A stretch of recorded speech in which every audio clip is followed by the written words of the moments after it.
This episode of The Young Turks is brought to you by GameFly. Go to gamefly.com/TYT for your free trial membership. A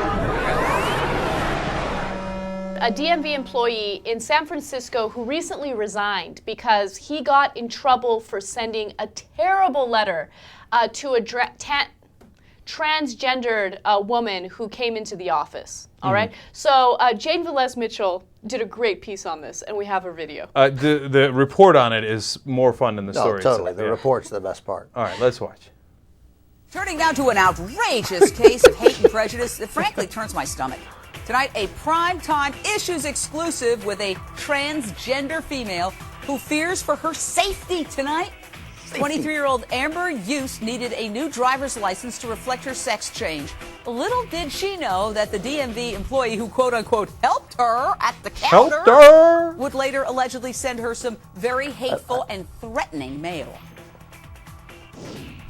What I am doing is evil and that I'm going to burn in hell and that I should die.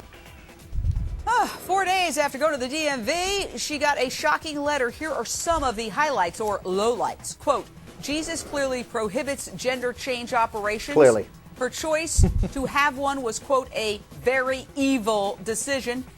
This guy also informed her that homosexuality was, quote, an abomination that leads to hell. That's actually and true. Cries for vengeance. Cries for vengeance, he said. Now, that sounds like a threat to me. I have the letter right here in my hand, and I've read it. Sounds like it's very threatening. Chad, there's so many things I love, but one is the helped her at the counter. Like she left her fingers up for the at the counter. You know?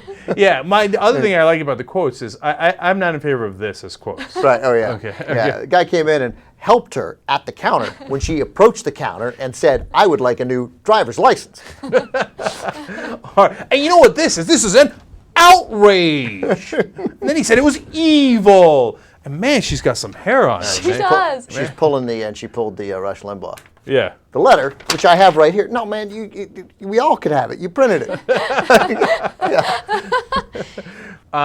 Was it wrong for the guy to do this to this transgender? Of course! Yeah, well, what Of kind of question is that? No. So, but then the other questions arise. First, they allowed him to resign instead of firing him, right? Yeah. It has almost the same exact effect.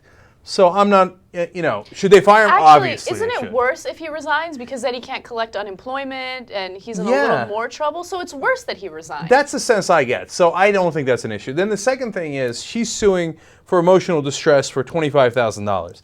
Now look, in some of the letters were so threatening that you got a sense that she might be worried because then a church sent her letter. Yeah, that's another thing. Right. The church sent her the newsletter with like the death and the skulls and all of this craziness. How did the church find out? Because this crazy DMV guy notified the church, and the church's like, "Well, we got to be on top of this." And it's not a normal church. It's one of those, So abomination it's not her houses of church. churches. It was like Fred Phelps' church. No, yeah. So, but that made it more threatening, and so I can understand why she was scared.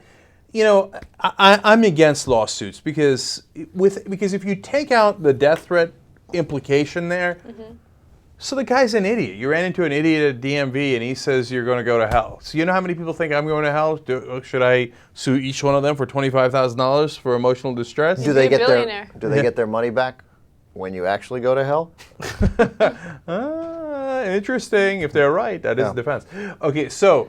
But the death threats, then maybe. So she should get $25,000. It's, by the way, it's not $25,000. It's damages in excess of $25,000. So I think we don't know. It's just that they in filing it, they say it's going to be more than this. Right. How do you determine how much money you're going to sue for? Because do they just pull a number out of the air, like yes, they do. $25,000? Or it's like this: you say it's in excess of $25,000. That puts it on, I think, and correct me if I'm wrong. You're the lawyer, but that puts it on a specific track, and then the jury decides. I mean, that's. I of course have no idea. Cenk, people don't know this about me, but I'm an underground gamer. You are. I love to play video games. Well, then you're going to love our new sponsor, GameFly. They're the largest online video game rental service in the world. 7,000 titles, new and classic. Also, no late fees, no due dates. Shipping's always free. Go to gamefly.com/TYT for a free trial membership.